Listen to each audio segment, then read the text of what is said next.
Alright. So.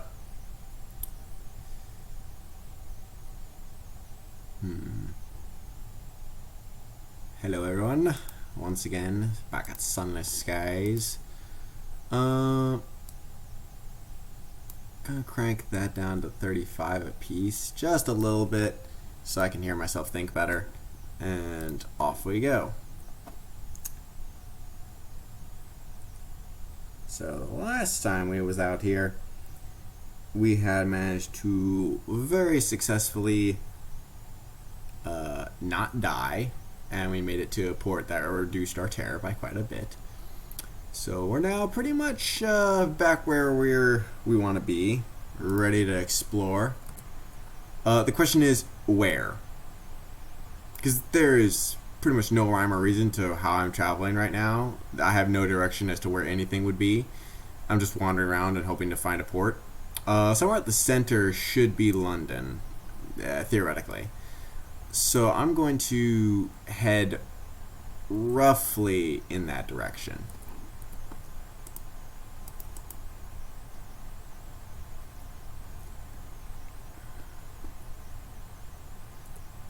Roughly.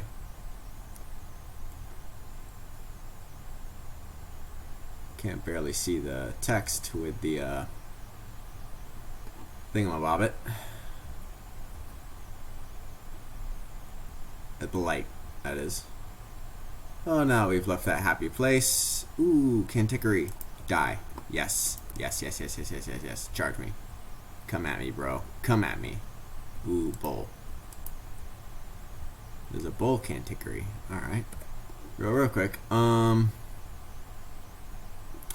sure. We'll get an uncanny specimen. Might be useful at some point in the future. And our terror is low enough. Okay, interesting. So the map is leaking fog. That's new. And yeah. We're just gonna sail around here. Hopefully we'll find London. You never know. It's the only place I know should be on the map somewhere. Hey, hello, you found that rock that I already found. Yay. Ooh. Okay. Not worth it. Well, I mean, it probably is worth it, actually. But we're not going to worry about that right now. We're just going to keep sailing. Just keep sailing. Ooh, something grave. Off in this direction. A wreck, perhaps? Or something more sinister. Or nothing at all, because no, I'm not there yet. Yay, a thing I can't look at. I really want to get a saying, just because I want to see what's inside these stinking buildings.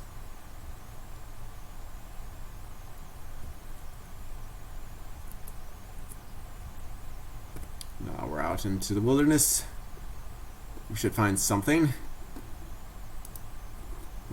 Something off in that direction. I'm not that interested. I'm going to try to find London. And from there, hopefully we can get a bunch of quests and whatnot.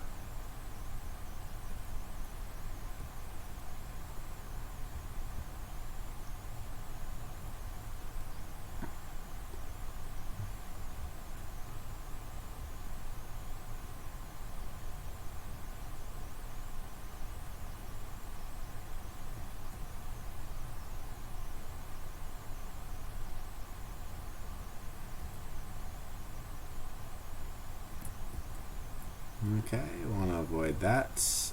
Can I go under that? No. Ow. Alright, let's go around that.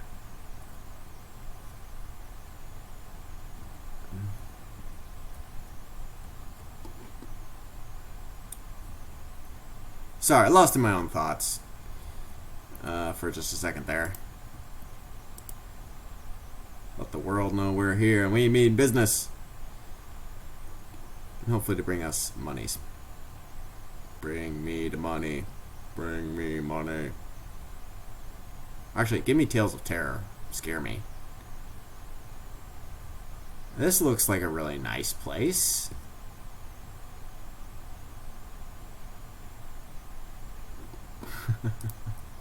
Hey, I think that's London.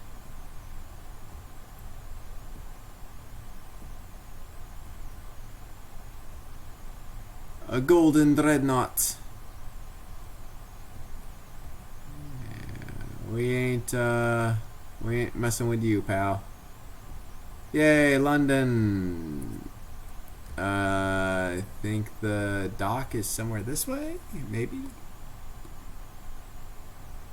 Aha!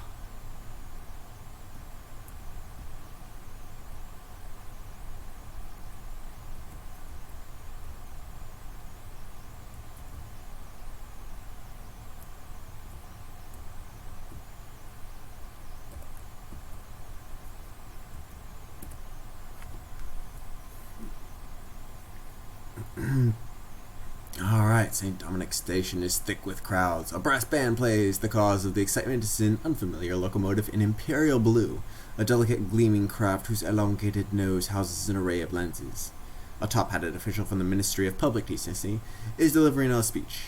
The first of a fleet of new Monitor-class locomotives. They will be Her Majesty's watchdogs scouring the skies for the enemies of Albion. The crowd cheers! Well, most of them.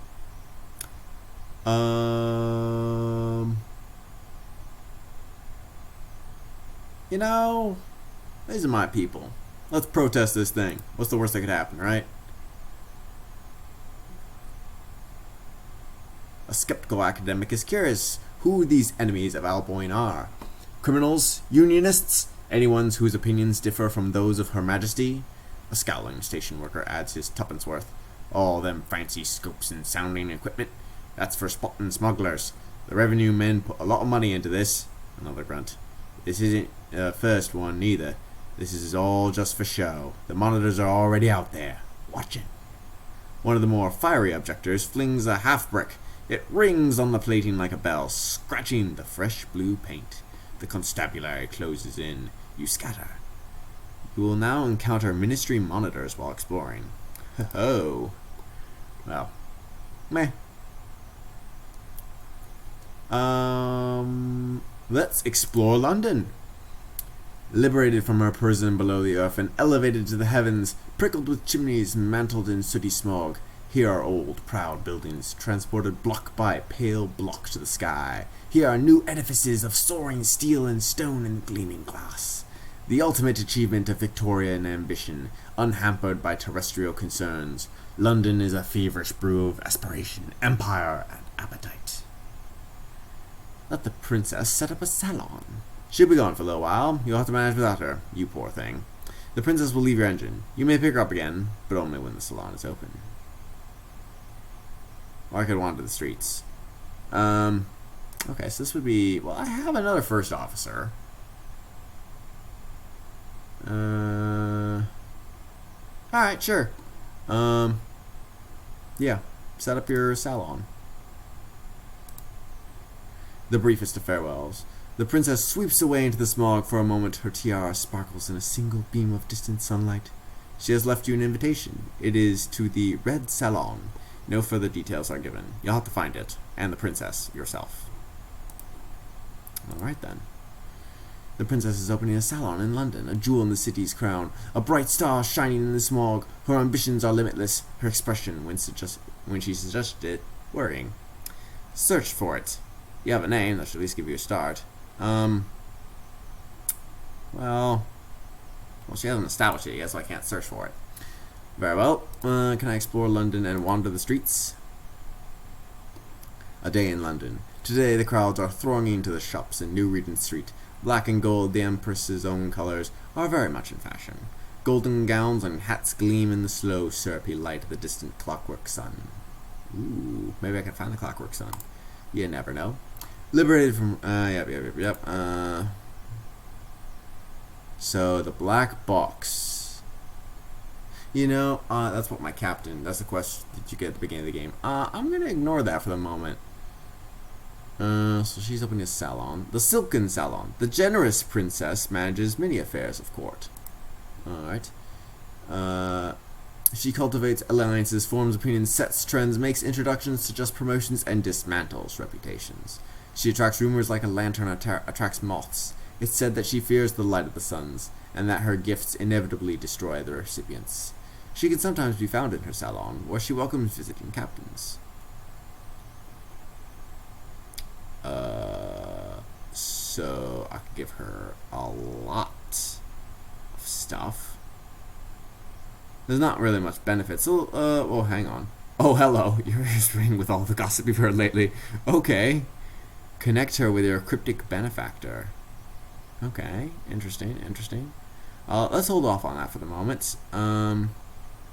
Let's give her a little bit. See what she says. The princess adds another spoonful of honey to her tea and offers you a dazzling smile. Really? How scandalous. Don't worry, their secrets are safe with me. I really doubt that, but I don't particularly care. I could donate a permit. Interesting. Hello. Well, no. We can hire on crew. Nothing really there. Steam and Sapphire Yards. Engineers will conduct brisk locomotive repairs for visiting captains, but their chief responsibility is the production of small but essential components used by a dozen different engine manufacturers. Well, let's repair it. Fully repair it. 3 sovereigns per point of haul. Yeah, fully repair.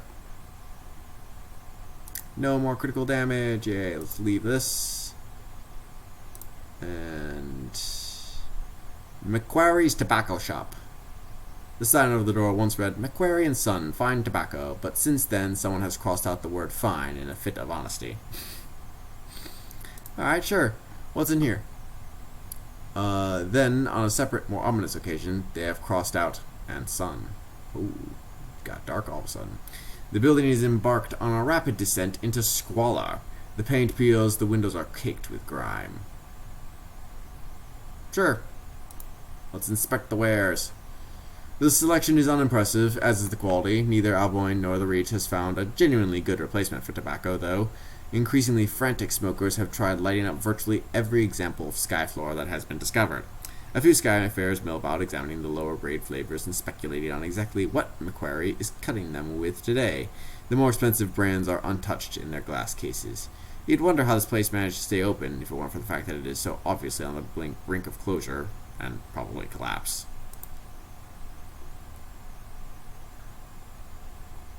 I'm really curious, like, why on earth is this here? There must be a reason. Let's investigate the rumors of an underground railway. You've heard of a less than legal organization operating out of the Steam and Sapphire Yards. Alright, they pay for information and may offer work to the bold, the clever, and those willing to displease Her Majesty. You've gathered secrets on your travels. 2 of them offer clues to the Yard Gang's identity. Or maybe I could go through my villainous contacts, if I had any. Let's investigate it ourselves, right? Yeah, just 2 savage secrets, those are cheap. With a little sniffing around, 2 pieces of information become relevant. The name of a stalwart bookkeeper and the number of the engine shed where he keeps his office. This man is, you are certain, an agent of the group you seek. You decide to pay him a visit. You have heard about New Street Line. Alright. He occupies a tiny smoky office, cobbled together from corrugated iron sheets in the back of one of the engine sheds. It is stacked with nicotine-stained account books and boxes full of oily brackets. The bookkeeper looks up as you enter and gestures to a chair. Oh, hello. Okay, so I can deliver reports to this guy. He maintains the company's shining public record anytime there's an auditor. He defends New Street's interests with a mountain fortress of files. Okay, so... Okay.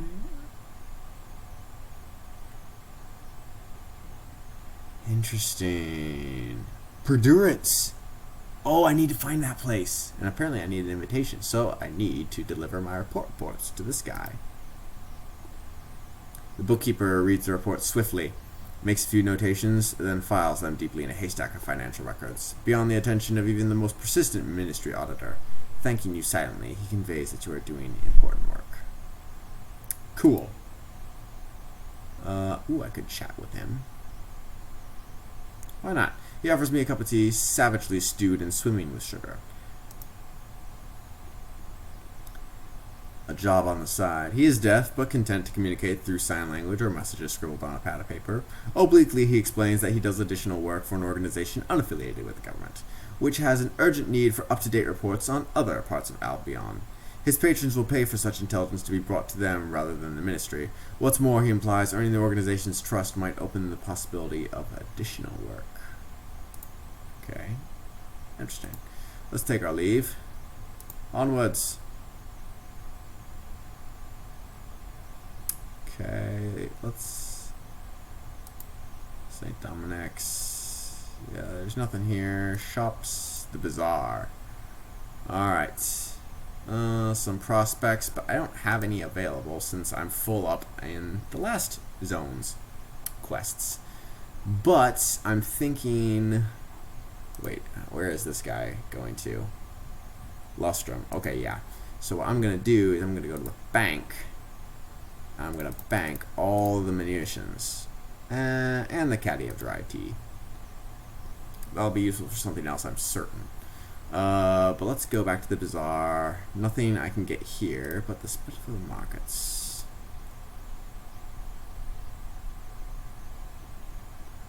Okay, so everything costs about the same. No great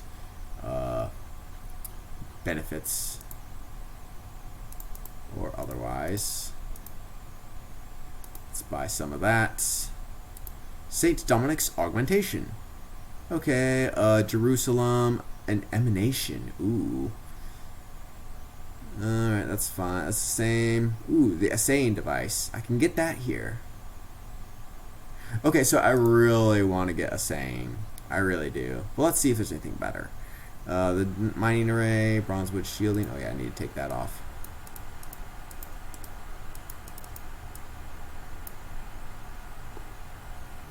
Yeah, lighten us up a bit, increase our fuel efficiency, because I like that. I really don't use the Jerusalem, so I'm just going to take that out. I'm going to bank that too. Didn't really increase our fuel efficiency, but let's see what's here. Cozy Cabins, a Grimalkin, which is what I got, Sensible Plumbing, the canning system, which I have, the mining system, the hold. Ooh, tier 3 stuff. Black Jape. I will bring thee to ashes upon earth in the sight of all. An automatic shotgun which compensates in efficiency for what it lacks in power. Many a Skyfarer has found themselves distributed widely and bloodily after underestimating the Black Jape. Interesting. Very short range, very high heat, but fiendish. Fitted cupboards. A complete renovation to your bridge, installing an aesthetically pleasing array of built-in storage space to the very walls. Oh, okay. So that lets me use my my bridge slot for more hold space. Okay. Ratty baggage handlers. What'd you want it, Captain? Over by the ammunition? Terrible idea. Look, just give it here. Me and the lads will put it away properly. You'll just keep the cheese coming. It's literally rats. Lots of hold. Right. And Portsmouth House, Her Renewed Majesty's Jubilee. Up, my Britons, on my chariot, on my chargers, trample them under us. An eruption of hateful radiance with a light homing ability. It can be detonated remotely with enormous power. It must be mounted in a large weapon slot. Well, no kidding. This thing is a beast. Of course, I can only fire one shot before I run out. Interesting, but not in the menu for what I've got hold for. I do want this. I want to be assaying. I don't know what that's going to do for me, but I want to find out. So let's buy it.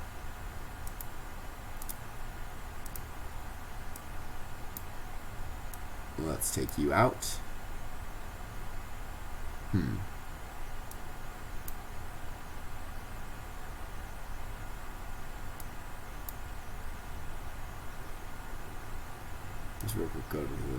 Let's real quick go to the bank and well, you know what? We can sometimes use that. So we'll hold on to it. It did reduce our space, but we'll try out the assaying device and see what it happens. Alright, and now on to the Crown and Misery Company yards. Ooh, new locomotives. Or are these the same ones? Yeah, these look like the same things. Oh, an Agravain class juggernaut. A thundering putescence, the terror of the skies, the harbinger of conflict. Okay, so this is like that Moloch liner light version. I like it. I like it. I might pick up that before I pick up anything else. Yeah, no, I like that. I like that a lot. Alright, so we've got a well-stocked bank, a well-stocked hold, and a desire to head out into the burning depths. Oh, hang on for just a moment. I must retrieve for myself a drink of sustenance because I am parched in the throat.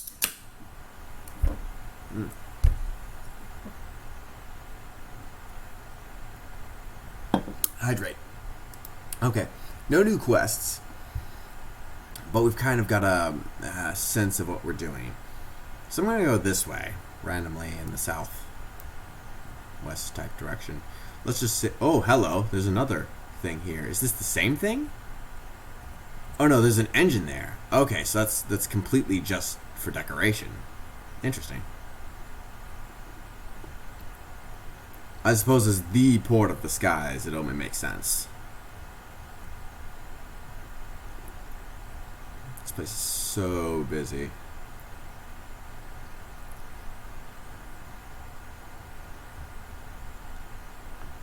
Okay, we're gonna turn on the lights. And we're gonna try to go south and to the left.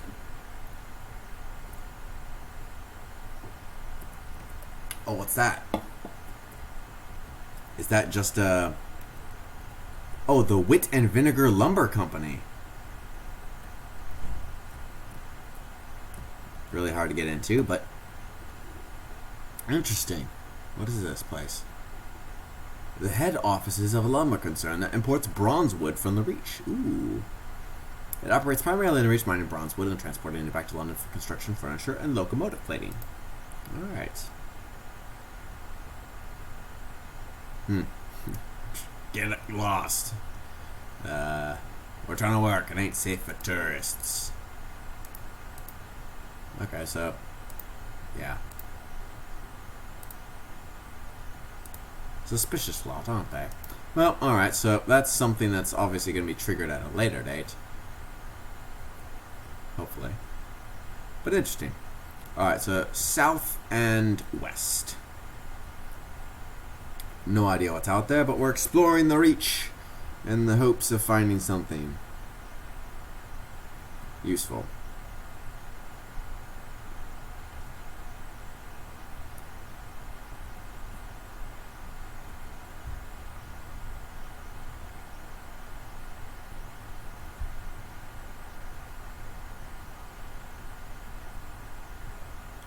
Alright. A platform. Oh, that's the first time I've seen a platform. Okay. No, I have seen them before. It's the first time I've seen a new one, I guess.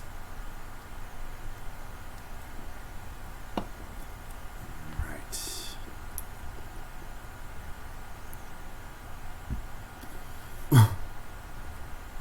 Pardon me, that's going to be kind of a little bit of a thing from a moment on. Couple of grave items. So let's head towards this one. What could possibly go wrong? Alright.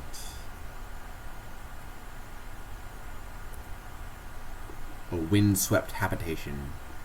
The enterprise of Albion does not rest. Its skies are littered with abandoned construction, derelict factories from its earliest foundation, homes that have yet to be lived in, workshops for industries that proved irrelevant in the heavens. Here is a tenement of empty housing that has never been occupied. It rests quietly beneath a blanket of dust.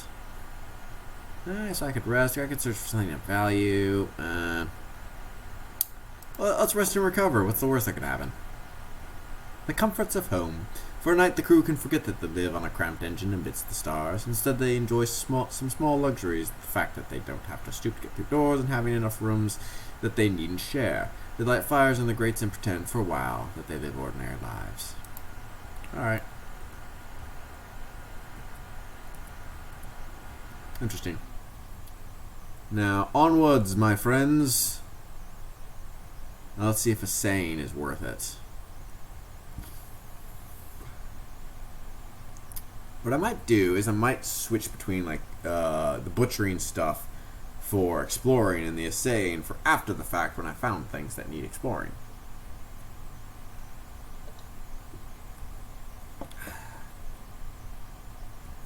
Is it just me or is it cluttered up here?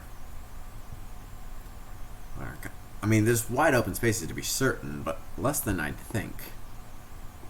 This is going to sound terrible, but I want to lose some crew because they're eating supplies very quickly. Well, I suppose I could just get rid of my extra cabins. Well, there's an idea that you should have thought of in the first place. Oh well.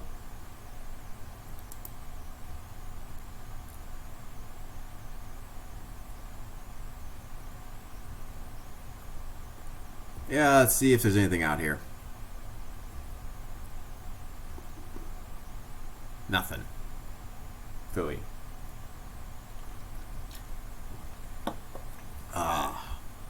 One of Her Majesty's vessels. Ministry... Oh, I think it's a mining vessel. Ministry. Interesting.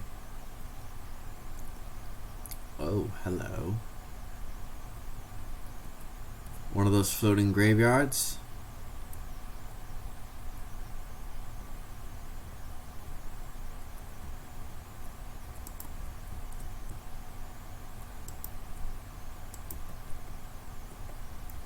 Oh, you got a lot more guns.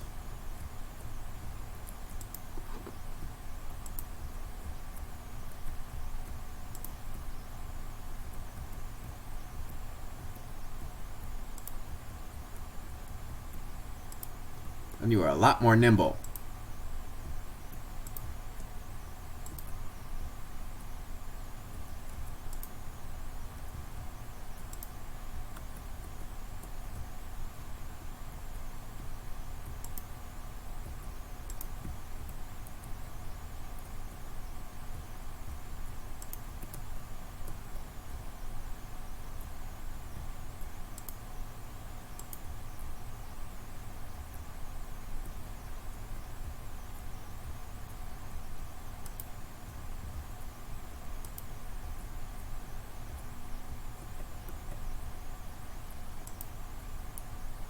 Gotcha. And there's something blipping over there, so let's see what that is. Repair some hull. Let's loot the hold. A barrel of unseasoned hours. I thought I saw something over here. There's... The heck is that? A weft of unraveling time. Okay. Good to know.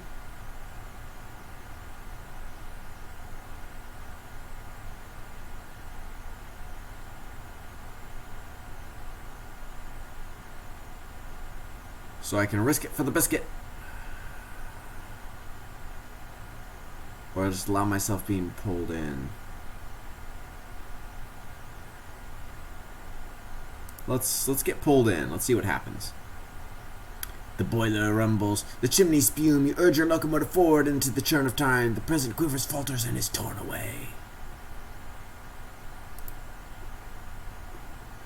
Within the weft, past and future, not like dueling pythons. Nothing is constant. Another age washes over your locomotive, and everything changes.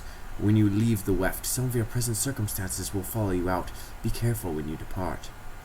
Escape a grim ending, a cold future, your locomotive silent, its engine is still, its coal stores empty. As you make your way to the bridge, you step over slumped corpses, pale in the fine coats of frosts. On the navigator's table is a brittle map, charting a desperate course somewhere no one has any business. There's a corpse in the captain's chair, too. You do not look. If you escape, you will gain an unlicensed shot and Tales of Terror while losing fuel and crew.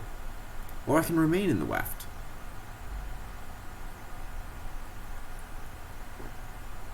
I feel like this ain't gonna get any better, so let's escape a grim ending. Aha!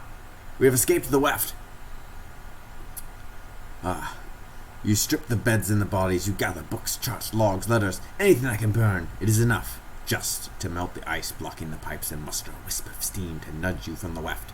As you emerge, the present and future collide, but they fit together imperfectly, a broken bone badly set. Your stores of fuel are a barrel down, and there are still frozen bodies in the corridors.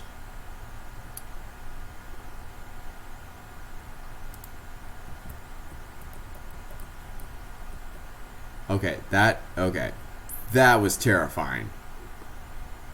We can avoid that. I think this is just a field of ours.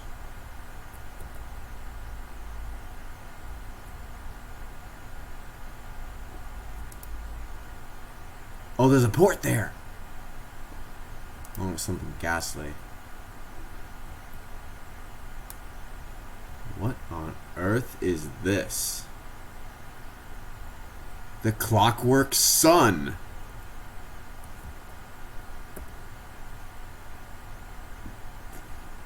Holy cow, it's a nightmare. The dock is rarely used and its maintenance has lapsed. There's evidence of rust and metal strain, but only of non-crucial components. It's safe to stop, for now. Once inside the dock, the sun's scouring light is diminished. Holy cow, this is epic. Arrival at the sun. An outpost on the roaring edge of the sun, shielded from malevolent light by an eggshell of stained glass. As you emerge from your train, suit-swaddled engineers gather, plainly astonished by your arrival. They bombard you with complex questions about how you dealt with the dense sunlight and skewed chronosolar fields. Once satisfied, they hand out protective suits to you and your crew. Yours is patched and torn, one boot missing. We've successfully reached the Clockwork Sun. Shrug into your suit, and an engineer sprays you with a substance that smells like lemons gone wrong, and searches your pockets. A cursory effort at best. They seem distracted. Sunlight seeps like syrup through cracks in the stained glass ceiling. The floor shudders in time with the churning machinery far beneath your feet. The air has a tang of chemicals, bonfires, and rain. Pistons pump, cogs turn, and suit-swallowed figures tend to the engineering, bellowing over the shrieking metal. Sabotage the sun for the whisper winds. So I swore an oath. Write a port report. The Clockwork Sun is the preeminent symbol of the Empire's heavenly dominion. The newspapers in London call it enduring, everlasting, eternal. Okay. So as long as the sun is strong, I can write a port report. Makes sense. Let's do that. In response to your questions, the engineers shrug. The days dawn, the sun brightens, the night comes, the sun dims. What more is there to say? Some of them seem so exhausted they can barely stand. They insist it's proximity to the sun that affects their sleep. You now have one yearning, burning. Interesting. Head towards the sundial-shaped building. You'll be the sequencer's new favorite project, one of the engineers tells you. It'll keep him out of our hair for a while. Interesting. Yeah, sure, let's do that. Azimuth is an enormous sundial without shadow. Its roof topped by a golden shark fin gnomon. There are still racks of yellow pamphlets on the walls. It once served as a kiosk, selling tickets to sunspotters, the pilgrims and tourists that were expected to flock here. These days it's more like a temple. Frescoes on the curved walls depict the triumph of the new sun over the old. Yearning burning is now too. Interesting. A figure in a yellow-colored protective suit is delivering a sing-song sermon to mostly empty pews. The dazzled sequencer looks up, delighted at your approach, and hurriedly wraps up his speech. He offers you tea with a flash of 2 white teeth. Ask him about his role on the sun. The only other people up here are disturbed prisoners and exhausted engineers. Request access to the sun-shattered dome. Alright, okay, interesting. Okay. The sequencer has a request. Together we can help the less fortunate. You'll be compensated for your time. Sure, what's your job here, buddy? I'm a priest of the new sequence, declares the sequencer. The brightest truth, the wildfire that has swept Albion. He points out at the expanse of the sun. There burns a beacon, a savior, an aspect of God. We venerate the clockwork sun and its immortal architect, our Empress. I'm here to greet pilgrims and safeguard the souls of our engineers. Azimuth is also the only access route to the Sun-Saturn Dome, an exhibition hall that was built back when we received more visitors. The dome is terribly dangerous, and I advise you to avoid it, no matter how much you hear about the priceless artifacts inside. Well, gee, buddy, lay it on a bit more thick and make it more tempting, why don't you? Let's request access. Let's see if we can get in.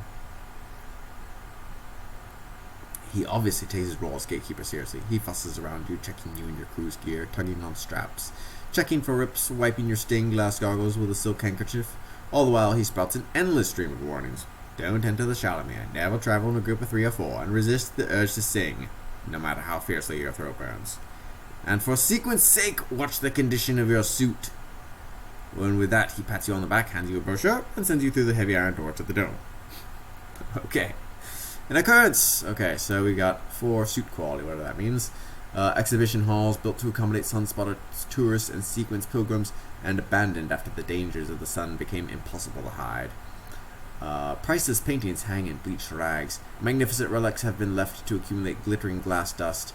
Is anything still intact? The stained glass sky has collapsed, and unfiltered sunlight gnaws savagely at your hazard suit. It is currently undamaged, though a little shabby. You come upon what looks like a glittering gold carousel, but instead of horses, it features glass bottles as tall as you. They are each filled with a near impenetrable liquid, and within, dark shapes writhe sluggishly.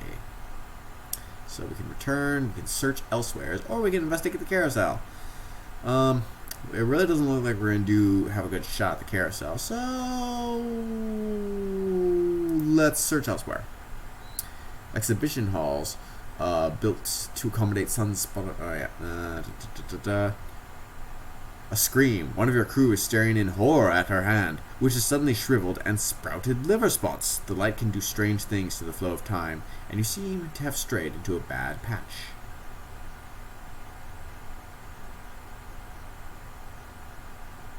Search elsewhere. Alright. No, so it's just a bad patch. Let's try to navigate it.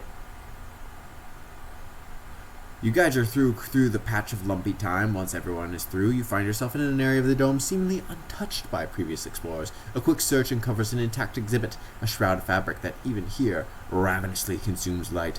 On the return journey, however, you run into trouble. The stoker carrying the bombazine makes a misstep and begins to wail as his leg withers and rots beneath him. Unbalanced, he falls forward, and the bombazine tumbles from his grip. Catch the bombazine, or catch the crew member. You know what, we're a poet. We don't care that much about money. Let's catch the crew member, see if we can do anything about that. Your crew member sobs in relief, clutching tightly at your suit. The bombazine unravels instantly to an ancient, valueless scrap. Okay.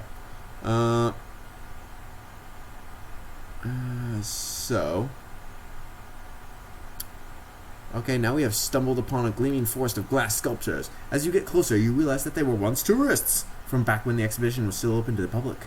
What were they clustered around? Yeah, no, I'll take a yellow chance sometimes, but not a red one. Let's search elsewhere. Okay, so let's try to navigate the bad patch again. No, we failed to navigate the bad patch of time. We've gained 5 terror in onslaught of hours. You attempt to guide your crew through the patch of lumpy time, but the dangerous areas are subtle and difficult to spot. You make a terrible misstep, and your hazard suit takes the worst of it. Leather straps wither, and the iron framework of your rigging rusts to nothing. Nothing. The suit sags around you like a deflated football. It's too dangerous. Your crew simply refuses to go any further. Yeah, let's return to safety. Let's see your quest. There are many poor souls out there in need of our help, beleaguered, ignorant masses. I've never met them, but I'm assured they exist. He pauses to wipe his eyes. When we lift them from their contemptible state, perhaps they will come to appreciate the greatness of the sequence. He sends an orderly to fetch a wooden crate. Once it's set down before him, he wraps the lid proudly. 600 manuals on how to correctly tie a bow tie. Deliver these to bravos in World, and I'm sure they will be immensely benefited by their improved understanding of etiquette. Deliver the well-intentioned package to the Brabazon work world. Okay. Sure, pal. We'll do that. We'll do that for you. Visit the glass house. There's a dozen warning signs warning you to stay away. Each more insistent than the last. The engineers shout, but they're too busy to stop you. Or we could descend into the vault. Let's visit the glass house. Nothing ventured, nothing gained. An isolated section of the abandoned exhibition halls has been repurposed to hold not treasures, but prisoners. Each wears a gray smock rather than a protective suit, leaving them utterly undefended from the ravages of sunlight. They sit slumped in unlocked cells, making no effort to escape. Where would they go? Some of the prisoners are shining at the seams. Some have eyes of curdled glass. A fractured face turns to watch you. A few are singing in praise of the sun, mouths bloody and throats tattered. You should perhaps be horrified, but the song wraps tender chords around your mind and numbs you. Glass crunches underfoot. When you lift your boot, you discover a cracked ear beneath. Ugh. Okay, so we can speak with them. And we've got good odds. This is our best skill. Or we can approach the half glass empty. Only one cell is locked, and the man within is neither singing nor screaming. The left half of his body is shimmering, translucent. Yeah, let's speak with the prisoners. Success! Alright, you root out one of the newer prisoners, a woman whose mind isn't entirely fractured. Her eyes are shining gold, her fingertips pearlescent. With a calm manner and firm words, you momentarily manage to stop her singing. With a newly focused gaze, she tells you what she's seen. Men shattered, men unmade. It hates us, she says, staring at her glass-tipped fingers. Yay, 2 tales of terror! I needed those. Let's see this super prisoner dude. Only the flesh and muscle of his left half has vitrified, not the bones and blood within. The glass is suffused with 1,000 fine frozen capillaries, like delicate red cracks running through ice. He fixes you with an anguished stare. Get me out of here. Why is his cell locked, and his alone? This was an exhibition hall once, never a prison. An engineer must have had to install those bars especially for him. Agreed to help the empty escape, or you can't help him. Sure, why are you in here? The others would not leave even if they could. Their minds are lost. The empties attempts a one-sided shrug. And, well, the Empire sent me here because I was smuggling sunlight from the Neath, back before the horizon closed. When I sold it, I told my customers that the light from the clockwork sun was toxic, and true sunlight was the only cure. I ended up causing a minor panic in London. I think one of the engineers locked me in because he took offense at my criticism, though, he gestures at his vitrified body. I stand by it. Sure, I'll get you out. That appeals to the romantic in me. Thank you. You will need to find a permit for my release and present it to the steward. Forged, legitimate, I don't care. I need 3 ministry-approved permits and present them to the broken steward to secure his release. Okay, so we got a quest. Yay! Let's hurry away from this place. Let's descend into the vault. Beneath the machine bristling surface, you find a ring of 9 vault doors, each engraved with the name of a classical muse. 8 are locked and barred behind signs saying things like vacant or under renovation, or in one case, unfortunate chronological discrepancies. The 9th, marked Terpsichore, is the only door open to you. When you enter, your footsteps ring through the dusty barracks and abandoned canteens. These are the engineers' quarters, but they are all on the surface working, except one. The broken steward has been working on the sun since before it first shone. She has been here far, far longer than any of the engineers above. She makes her way carefully towards you, cane clacking on the floor. She has a markedly stiff-limbed gait, and her arms creak as she removes her helmet. Speak with her. She smiles and her teeth glint oddly. Return. Yeah, let's talk to this lady. What you got? What's going on? She catches you glancing at her mouth and smiles even wider. Her teeth are shards of cracked glass, protruding at odd angles from her gums. It's not just the teeth, she says, with a brusque air that brooks no sympathy. Damn, beep, son, turn my bones as well. Terrible nuisance, really. It gets in way of work. You notice her fixed neck, her stiff limbs, her careful movements. It's not too bad, she says. Good thing I like soup. Yeah, lady, you enjoy that. So I could sabotage the sun. I could buy more munitions. I really don't need more munitions. I could get stained glass and fuel here. So let's stock up on fuel. Buy a bunch of that. The decommissary, a cheerful signboard, lists the goods on offer. Her Majesty's finest coal and Her Majesty's finest stained glass sunproof windows. No combustibles, though. Nothing edible grows here.